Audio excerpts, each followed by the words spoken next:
Chà, ngày nayខ្ញុំមានមុខម្ហូបមួយទៀតគឺបាយហើយណាំអញ្ចឹងខ្ញុំពងស្ងោរមាន់ចាស្ងោរឲ្យវាឆ្អិនទៅ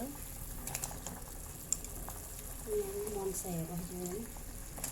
ចានេះខ្ញុំស្ងោរចំនួន10នាទី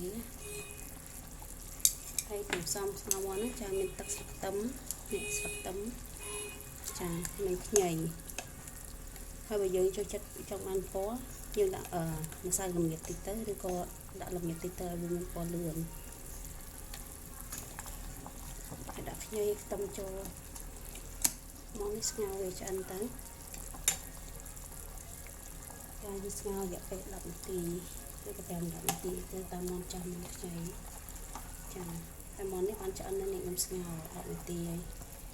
នេះយើងអញ្ចឹងណាវាធ្វើយើងញ៉ាំនៅតាមផ្ទះហ៎បងប្អូនចាយ៉ា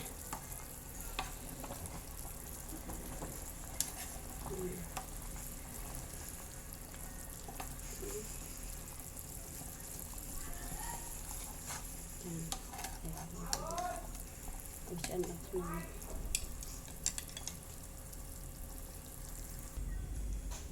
ចាបន្តមកទៀតយើងចាប់តាមឆាអង្ករឥឡូវមុនយើងស្ងោរចាប់ដើមឆ្អិនហើយយើងដាក់ចូលព្រមហើយយើងចាប់ដើមឆាអង្ករចឹងបាយហ្នឹងយើងត្រូវមុននឹងយើងដាំយើងត្រូវឆាសិនបើមានរសជាតិឆ្ងាញ់ចាដាក់ខ្ទះកន្លងទៅយើងដាក់ពេលឆាតិចទៅ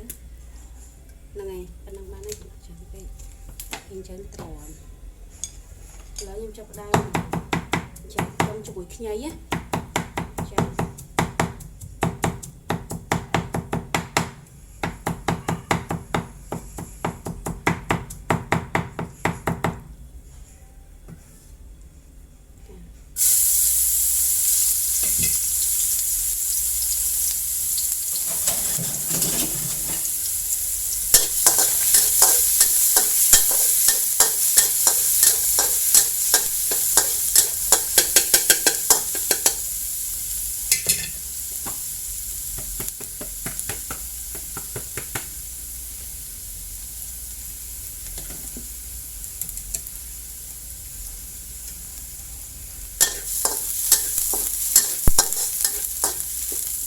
ចាវាឈ្ងុយទៅហើយវាឡើងមានកន្លះទឹកទៅយើងដាក់អង្ករ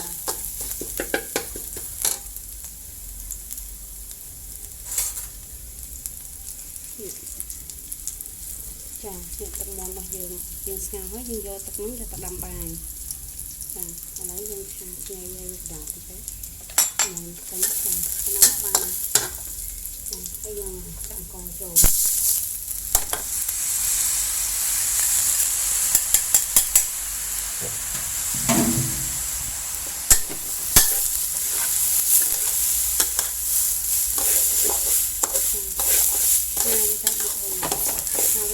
ហើយទៅ5នាទី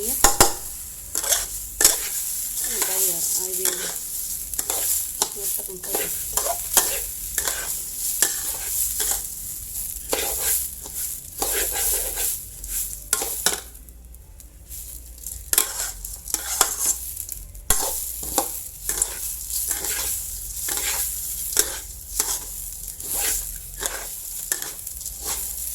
ហើយកងហ្នឹងយើងកុំបាច់ដាក់អីយើងមិនដាក់គ្រឿងផ្សំអីទេយើងបើឆាវាឲ្យស្ងួតទៅបានណាចាហើយកងពេលយើងឆាយើងយកទៅបានទៅវាមានចិត្តឈ្ងុយហ្មង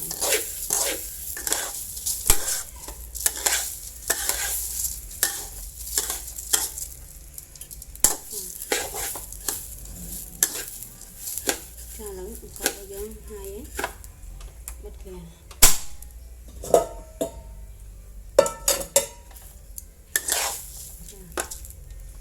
នេះខ្ញុំយកមកដាក់ចូលឆ្នាំរបស់យើងឆ្នាំបាយខ្ញុំមកដាំជាមួយឆ្នាំបាយខ្សែភ្លើងលឿនអញ្ចឹងខ្ញុំអាចមានពេលធ្វើជ្រក់ទៀតហើយបាយហ្នឹងខ្ញុំញ៉ាំជាមួយជ្រក់ហើយនឹងទឹកស៊ុបយើងដាក់ក្រោយចាអញ្ចឹងនេះ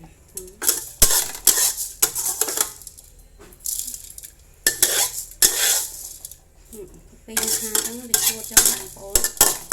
ចា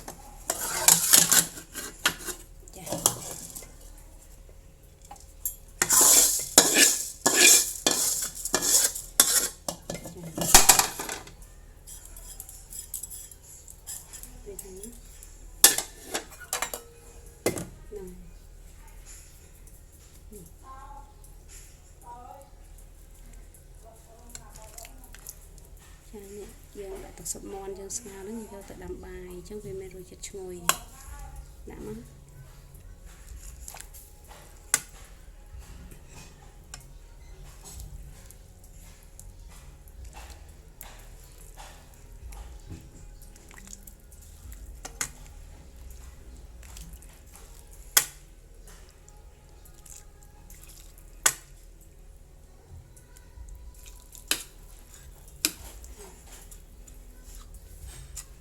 ចានោះមកនេះឃើញទេឲ្យតិចទៀតណាដាក់ផងកុំដាក់ទឹកច្រើនពេកប្រយ័ត្នយកឈីនេះជ្រុលនេះប៉ុណ្ណឹងមកបានហើយម៉មអញ្ចឹងបាយនេះយើងត្រូវការឲ្យវាស្រួយបានយើងញ៉ាំទៅវាឆ្ងាញ់ចាយើងយកទៅដាំចាឥឡូវមកយើងនៅសល់យើងធ្វើជ្រក់នេះការ៉ុតចាចូលដាំធ្វើជ្រក់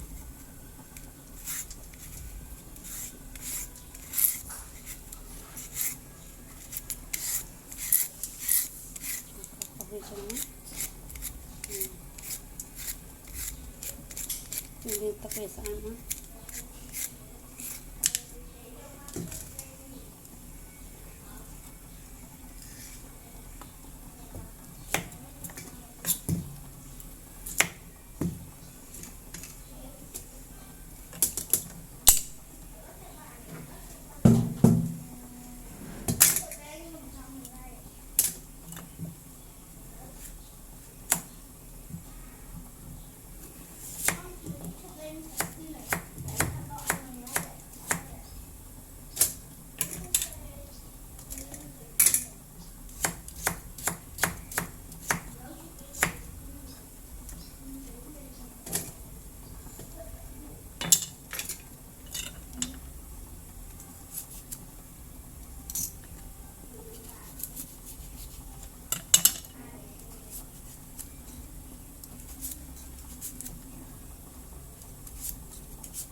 ឥឡូវយើងលាយជ្រក់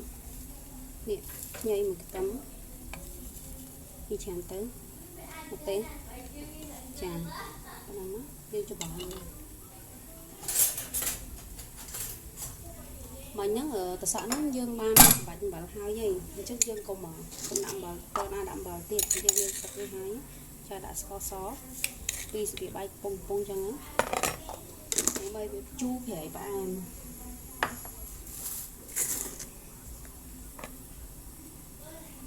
ចាអានេះប៊ីចេងដាក់តិចបានហើយកុំដាក់ច្រើនពេកវាភ្លឺទី9ចង់ឲ្យជ្រក់ឈ្ងុយហើយមានរសជាតិឆ្ងាញ់ចានេះយើងដាក់ម្សៅរឌីតិចទៅដើម្បីវាឆ្ងាញ់ចា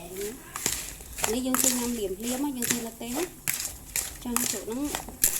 យើងបាច់អំបិលហើយយើងត្រូវទៅឆ្មា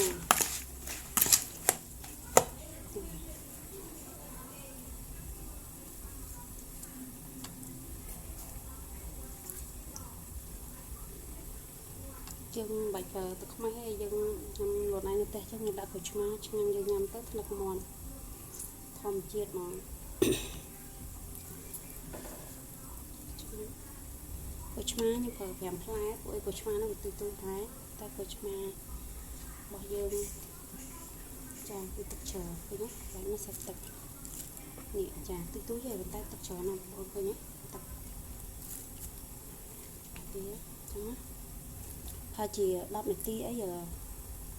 ជ្រក់ទៅចូលចិត្តឆ្ងាញ់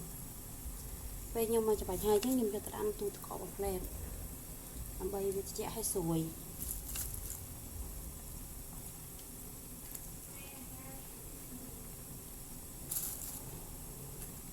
ហើយបារម្ភខ្លាចវាជូរជ្រុលទេពួកអីក៏ឆ្មាវាអត់ដូចទឹកខ្មេះទេតែបើជូរក៏វាឆ្ងាញ់ដែរចាំមកខ្ញុំប្រើឆ្មា5ផ្លែ5ផ្លែនឹងជូរអត់ហើយដាក់សិនហើយចាំថែមទៀតហ្នឹងហើយប៉ុណ្ណឹងចាកន្លែងនេះខ្ញុំវាលើកដល់ទឹកទឹកឲ្យវាស្អាត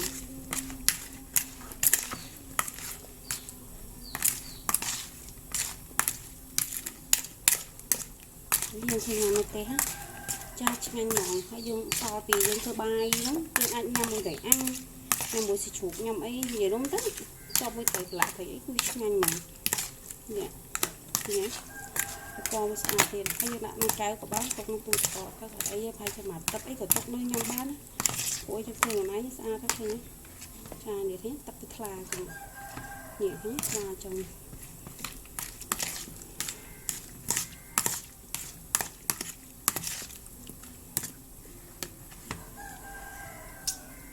ចាប៉ុណ្ណឹងបានហ្នឹងចាយើងទុកទៅចាំមើលបាយយើងឆ្អិនទីទៀតចាប់យើងបាក់មើលអ៊ុតមើលបាយចានេះយើងបុកទឹកត្រីញ៉ាំមួយបាយហើយញ៉ាំរបស់យើងហ្នឹង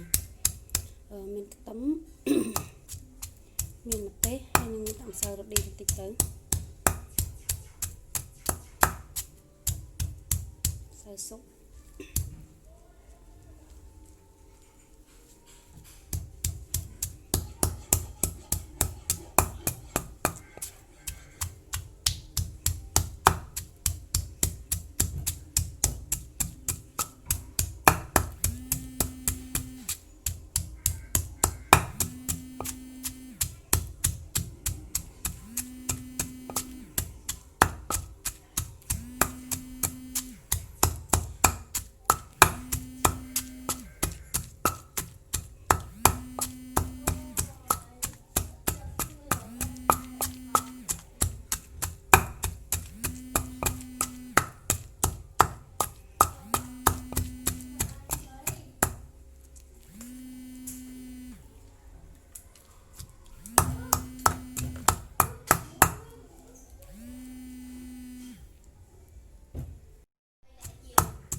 ខាងនេះបុកទឹកត្រីញ៉ាំជាមួយបាយណាំរបស់យើងចាបុកជាមួយនឹងដាក់ខ្ទឹមម្ទេសហើយនឹងម្សៅស៊ុបបន្តិចណា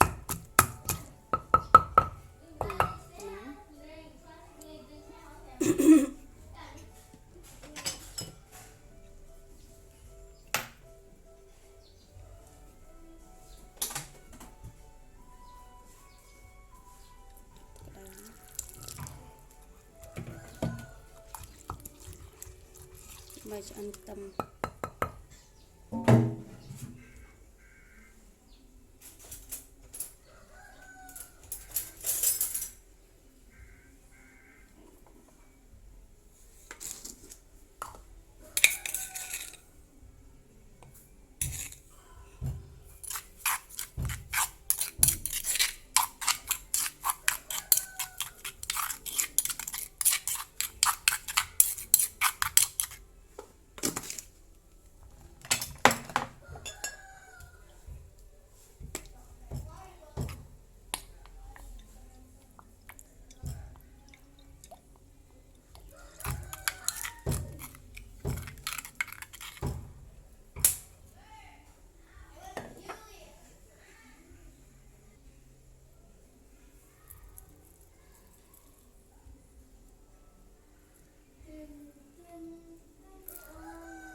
តិចហើយខ្ញុំដាក់ម្ទេសច្រើនគ្រាប់ដែរ5គ្រាប់ដឹងមិញនៅឡើងខាប់មកអូយខ្ញុំមួយកាទៀសឆ្ងាញ់អត់តោះហើយ